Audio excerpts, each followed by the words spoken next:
Okay, today, at this point now, we're going to talk about solving a system of linear equations algebraically.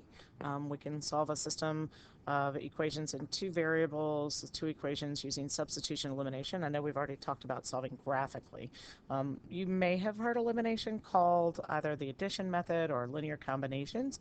If you're given a choice as to which method you should use to solve a system, you really should determine if it's easier to pick one method over another. Substitution is a good method to use when one of the variables in the system, doesn't matter which one, doesn't matter which equation, but when one of the variables has a coefficient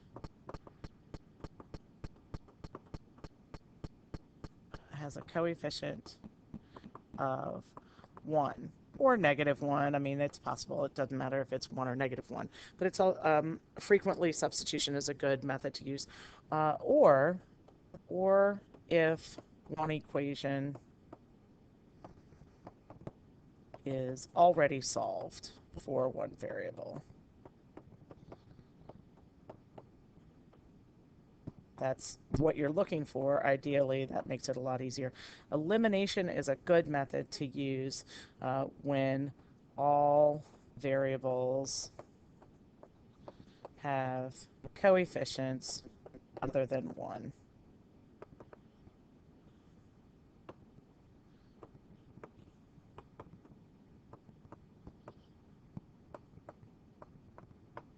All variables have coefficients other than 1. Okay? You should follow the directions as much as possible. If you're taking a standardized test, you're typically not told that you have to solve it in one particular way or another.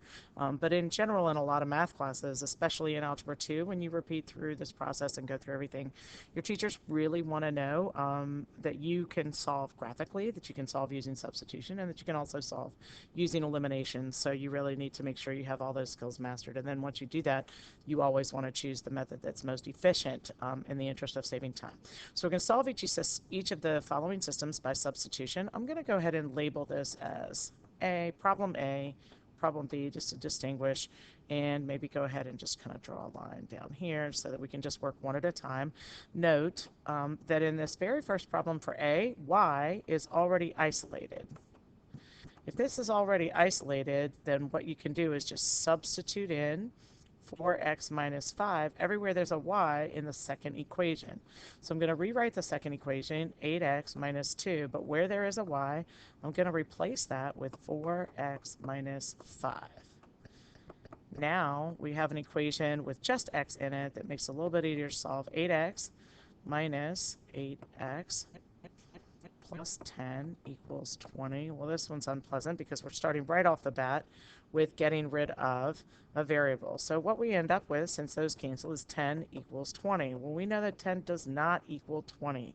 Algebraically, really what this means, if all of your variables go away, is that there's no solution to the system. And if you were to calculate the slope of the other line, just like we had talked about determining if a system is inconsistent, dependent, or independent, you would note that the slope here in the second equation is going to be equal to 4, but the y-intercept is different. So that system is two parallel lines, and that means there's no solution.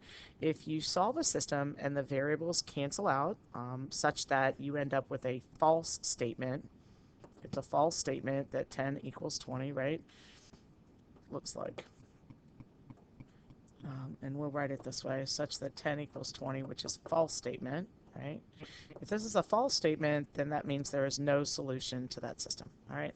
Let's hopefully the next problem works out a little bit easier, but we'll just have to look and see. So in problem B, we're going to solve this system, x plus 3y equals 12 and negative 2x plus 4y equals 9.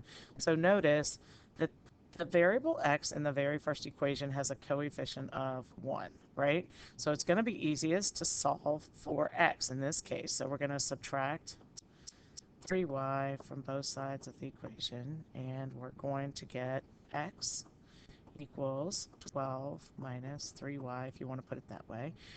And then we're going to substitute this expression for x in the second equation. So we end up with negative 2 and I'll fill in with x with 12 minus 3y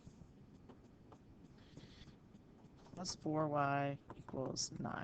So we get negative 24. We're distributing the negative 2. Negative 24 plus 6y plus 4y equals 9. And we get 10y. Let's go ahead and add this 24 to the other side. And we get 10y equals 33, and y equals 33 over 10. Now we need to figure out what x is, right? Notice that you already solved for x here. So let's bring this down, and we're going to substitute in the value of y that we found. Okay, so we've got x equals 12 minus 3 times, and the value of y that we found was 33 over 10. I know that the fractions make a lot of you all uncomfortable. Just got to learn to deal with it. Fractions are numbers too, and you need to learn how to work with them. 12 minus, and this is going to become 99 over 10. And then you may want to write 12 with a common denominator. So we're going to multiply this by 10 over 10.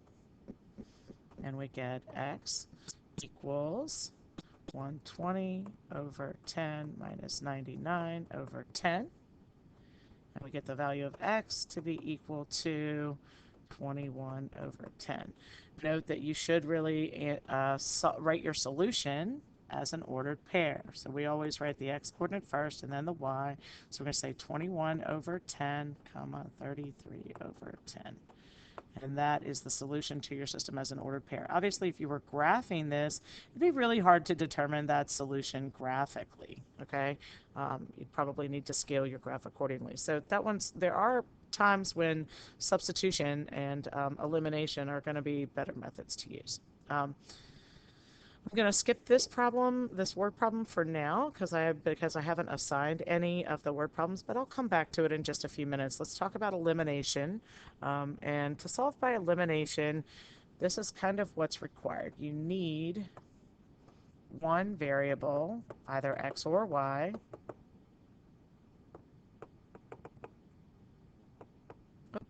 Excuse me. To have opposite coefficients. Remember that opposite numbers would be like 2 and negative 2, 3 and negative 3, 1/2 and negative 1/2. Opposite is same value but opposite sign. Okay, same absolute value but opposite sign. All right, so we're looking at the first system, and in general, when you solve a system using elimination, it's a really good idea to line up your variables vertically. Notice that in this particular system, these variables are all lined up vertically, which makes it really easy, and then we add in columns. We combine terms in columns. So when we say 3x and combine that with a negative 3x, we know that that's going to cancel each other out and go away.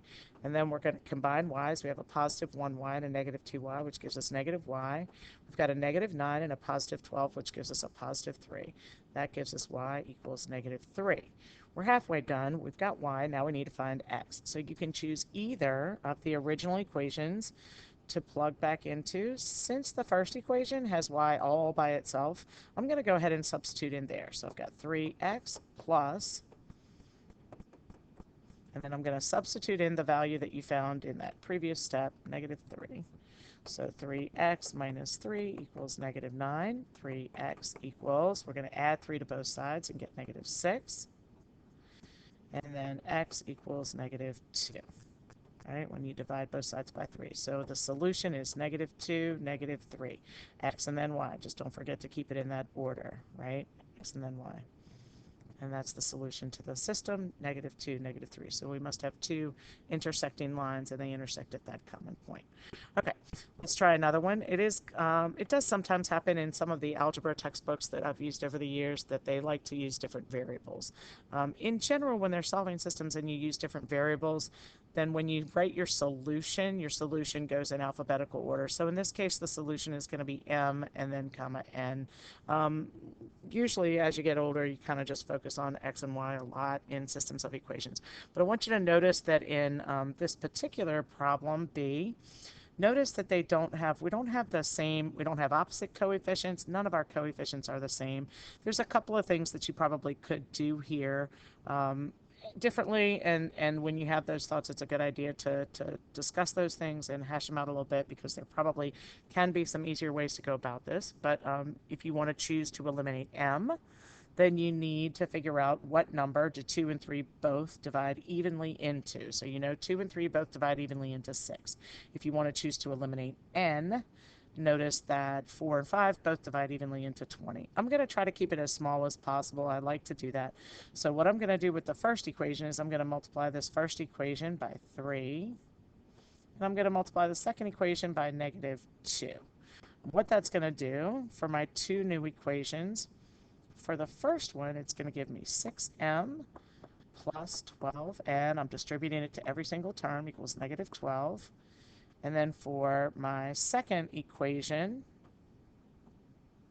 down here, it's going to give me -6m minus 10n equals +6.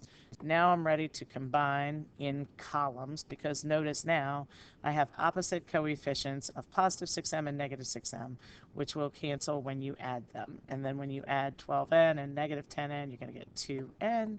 -12 and +6 is -6. Divide everything by 2, and n equals -3. We still need to find m. You can use one of the new equations that you manipulated, but you can also go back to the original. And again, I always like to try to keep my expressions as small as possible. So 2m, I'm going to use the first equation, plus 4 times n has a value of -3 that we just found, equals -4. 2m minus 12 equals -4. And then we're going to add 12 to both sides. 2m equals 8 after adding 12 to both sides. Right? And then m equals 4. So our ordered pair solution, remember we said we're going to go in alphabetical order mn, right? So we're just going to say 4, -3. Don't forget to keep your solutions in parentheses. That's kind of a big deal to always keep them in parentheses, okay? All right, let's see. Let's go back and look at this word problem for just a second. And it's not a big deal. I haven't really assigned them in homework. However, obviously in standardized test questions, you're more likely to see it in the form of a word problem than just a straight up system. So a sliced pizzeria magazine, 2 slices of the daily special and 1 drink cost $10.25. 4 slices of the special and 1 drink cost $18.75. We want to find the cost of 1 slice and the cost of 1 drink, right? So let's let S equal cost of 1 slice. We always want to identify what we're trying to find. We're going to let D equal the cost of 1 drink. So here's an example of how you can use a system of linear equations to solve a word problem. Notice, let's take a look at the first part, 2 slices and 1 drink. So we have 2 slices and 1 drink, costs a total of $10.25. So we're going to express that as 2 times S. That's the cost slice of the special, right? And 1 drink costs a total of $10.25. And 4 slices, so notice that we're going to put a 4 as the coefficient, and 1 drink costs this. So now we're going to say 4 slices and 1 drink costs a total of $18.75. Now we have a system that we can solve. Notice that we do have a coefficient of 1, which is great, but we also can make it easy kind of to solve by elimination if we multiply this entire equation by -1. Remember that if we're going to solve by elimination, we've got to have opposite coefficients. So my new equation here is going to be -2s minus 1d equals -10.25, and 4s plus 1d is equal to 18.75. Now I'm going to combine like terms, and when I add these to -2s and +4s, I get 2s. Negative d and positive d will cancel, And then I'm looking at this positive value of 1875. So I'm going to subtract 1075 from that, which gives us 850. So the cost of one slice is 425. Got it? Now we need to figure out the cost of a drink. So I'm going to substitute back into one of the original equations. So I'm going to substitute into equation to find the cost of a drink. Right? Okay, so I'm going to say 2 times, and the cost of the slice was 425. I don't know if you were familiar with Slice Pizzeria, but they really did sell like some big slices, so it seems expensive for a slice, but they were kind of large. Slice Pizzeria is no longer on Magazine Street. I don't even know if it's existing anymore. It's same owner as once. It's equal to 1025. So this is going to be 850 plus the cost of a drink is equal to 1025. So the cost of one drink when you subtract is going to be 175. Got it? And now we know that one slice costs $4.25 and one drink costs $1.75. Got it? And always try to express your answers to word problems in a phrase or in a complete sentence. And that's it.